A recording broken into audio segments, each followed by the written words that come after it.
जंगल में कड़ाके की ठंड पड़ रही थी। रानू चिड़िया के घर में अनाज का आखिरी दाना भी खत्म हो चुका था। हाय, अब मैं क्या करूं? डिब्बा खाली है, बाहर बर्फ गिर रही है और कुक्कू गुड़िया को बहुत भूख लगी है। अगर मैंने कल कुछ काम नहीं ढूंढा तो हम भूखे ही रह जाएंगे। मम्मा, क्या आज फिर हम सिर्फ गर्म पानी पीकर सोएंगे? पेट में चूहे दौड़ रहे हैं। नहीं मेरी बच्ची, माँ अभी जिंदा है, तू बस सो जा। कल मैं तेरे लिए ढेर सारा दाना लाऊंगी।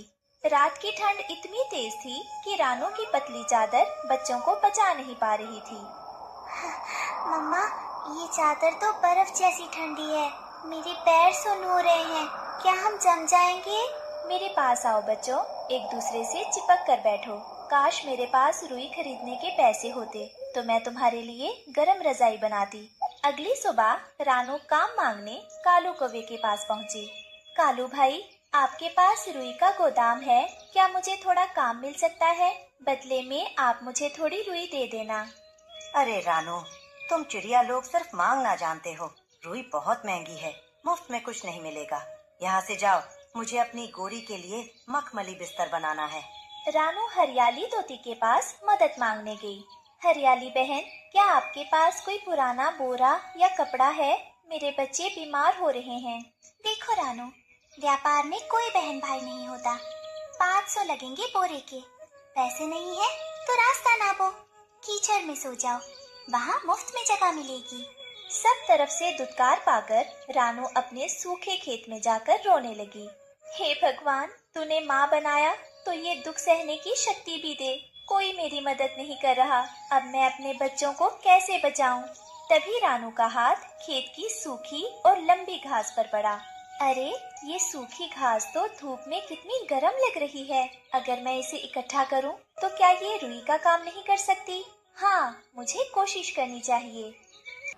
ए चिड़िया, मेरा घास काट रही हो, उससे पहले मेरे चैनल को सब्सक्राइब कर दो। और दोस्तों, आपने अभी तक नहीं किया है तो आप भी मेरे चैनल को अभी तक सब्सक्राइब कर दो। Thank you. रानू सोच विचार करते हुए अपने काम पर लग जाती है और बोलती है, रानू तुम्हें थकना नहीं है, अपने बच्चों के लिए कंबल तैयार करने हैं, गरम रजाइयाँ बनानी है। चलो जल्दी जल्दी अपना काम कर लेती हूँ, घर पे बच्चे इंतजार। घास घर ले आई पर एक नई समस्या सामने आ गई। मम्मा, ये तो सुई की तरह चुभ रही है। इसमें तो हम सो ही नहीं सकते। धैर्य रखो बेटा, माँ कुछ और सोचती है। ये घास बेकार नहीं जाएगी। रानू ने अपनी माँ का पुराना मलमल का दुपट्टा निकाला। अगर मैं इस घास को चोंच से बारीक कुतर दूं और इस कपड़े के अंदर भर दूं तो ये चुभेगी नहीं। हाँ, यही रास्ता है। रानू पूरी रात जाकर घास को बारीक काटती रही और कपड़े में भरती रही। बस थोड़ा सा और सीना बाकी है। ये देखो कितनी नरम और फूली हुई रजाई बनी है, रुई से भी अच्छी। सुबह जब बच्चों ने रजाई ओढ़ी तो उनके चेहरे खिल गए। वाह मम्मा, ये तो बादलों जैसी नरम है। अब मुझे बिल्कुल ठंड नहीं लग रही। आप सबसे अच्छी मम्मा हो। अब हम ऐसी और रजाइयाँ बनाएंगे और पूरे जंगल को ठंड से बचाएंगे। रानू ने बाजार में घास की रजाई बेचना शुरू किया। रजाई ले लो, गरम रजाई, करकराती ठंड से बचने का सस्ता और पक्का इंतजाम। घास और भूसे की नरम रजाई ले लो। अरे ओ रानू, ये क्या तमाशा लगा रखा है?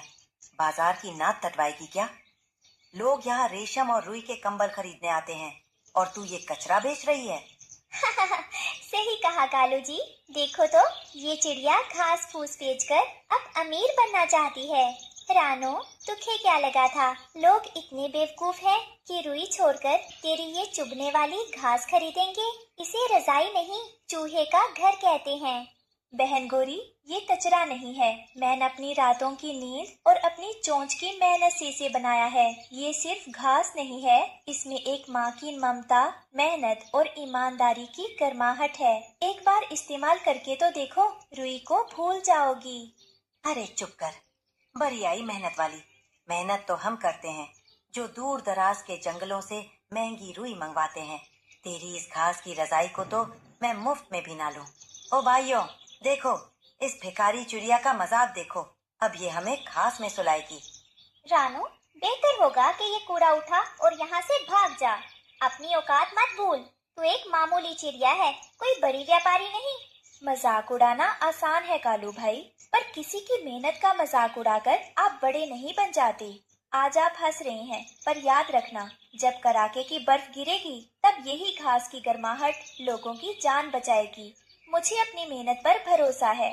सूरज ढल रहा था, रानू की आंखों में आंसू थे, पर वो डटी रही।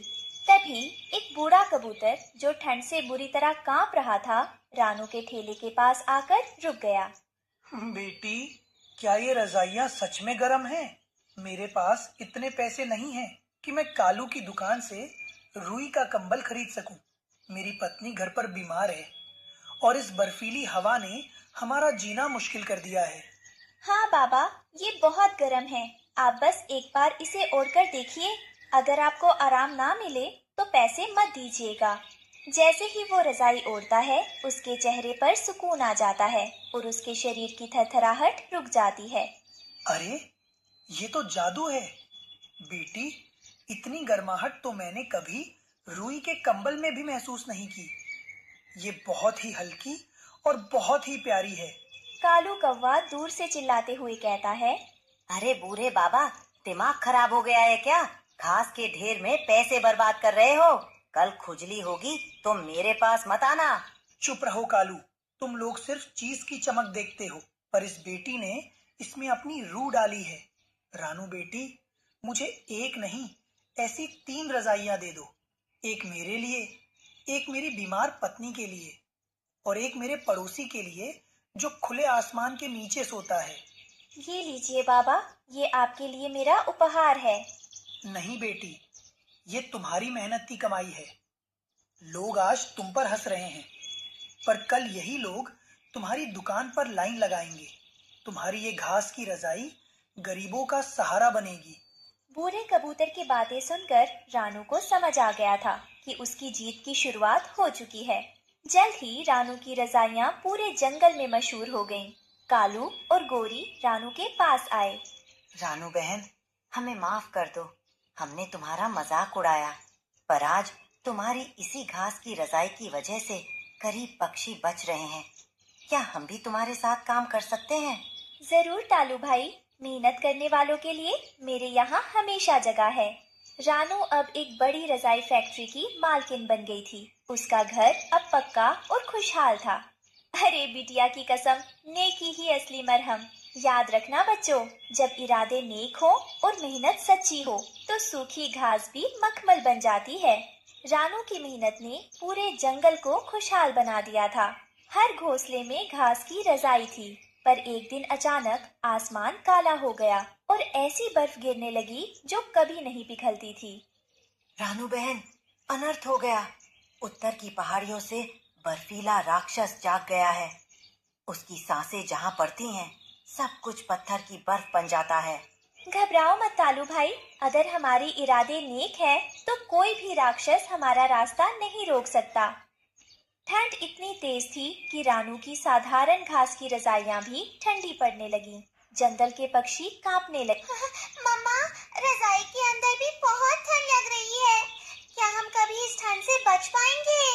बेटी, इस बार हमें सिर्फ घास नहीं, कुछ जादू ही चाहिए होगा। रानू मदद के लिए पुराने बरगद के पेड़ पर रहने वाले बूढ़े उल्लू के पास पहुंची। रानू, इस कड़ाके की ठंड को सिर्फ सूरज की किरणों वाली घास ही हरा सकती है, जो तपते हुए ज्वालामुखी के पास उगती है। पर वहां जाना बहुत खतरनाक है। मेरे बच्चों और जंगल के लिए मैं अपनी जान भी दांव पर लगा सकती हूँ। रानू, कालू और गोरी आग उगलने वाले पहाड़ की ओर उड़ चले। वहाँ बहुत गर्मी थी। हाय, मेरे पंख चल रहे हैं। रानू, यहाँ तो बहुत आग है। यहाँ घास कैसे मिलेगी? देखो, वो रही वो लाल रंग की घास। वो आग में भी नहीं जलती। रानू ने वो लाल घास अपनी चोंच से काटी। उस घास को छूते ही रानू के शरीर में एक नई ऊर्जा आ गई। जल्दी चलो दोस्तों, हमें नई अग्नि रजाई बनानी होगी। वापस लौटकर रानू ने लाल घास को पुरानी घास के साथ मिलाकर नई रजाइयां सिलनी शुरू की। इस बार मैं इसमें अपनी ममता के साथ साथ सूरज की गर्मी भी भर दूंगी। अचानक एक विशाल बर्फीला राक्षस जंगल में आ पहुंचा। उसने अपनी ठंडी फूंक मारी, जिससे पेड़ जमने लगे। आज ये पूरा जंगल मेरा फ्रीजर बन जाएगा। किसी की गर्मी मेरा सामना नहीं कर सकती। रानू ने हिम्मत की और अपनी नई अग्नि रजाई लेकर राक्षस के सामने उड़ गई। ये रजाई ओढ़कर देखो राक्षस, इसमें नफरत की बर्फ पिघलाने वाली प्यार की गर्मी है। रानू राक्षस के ऊपर बड़ी सी जादुई रजाई डाल देती है। जैसे ही रजाई ने राक्षस को छुआ, उसकी बर्फ पिघलने लगी। वो चिल्लाने लगा और देखते ही देखते पानी बन गया। नहीं, ये कैसी गर्मी है? ये रुई नहीं, ये तो ममता की आग है। राक्षस गायब हो जाता है और उस जगह एक मीठे पानी की नदी बहने लगती है। राक्षस के जाते ही सूरज निकल आया। रानू ने अरे प्यारे दोस्तों, चैनल को जल्दी से सब्सक्राइब कर दो ताकि आने वाली वीडियो आपको मिल सके। साबित कर दिया कि नेकी की गर्मी दुनिया की सबसे बड़ी ठंड को भी हरा सकती है। अरे बिटिया की कसम, नेकी ही असली मरहम। याद रखना बच्चों, बुराई चाहे कितनी भी बड़ी क्यों ना हो, साहस और सही सोच के आगे वो हमेशा पिघल जाती है।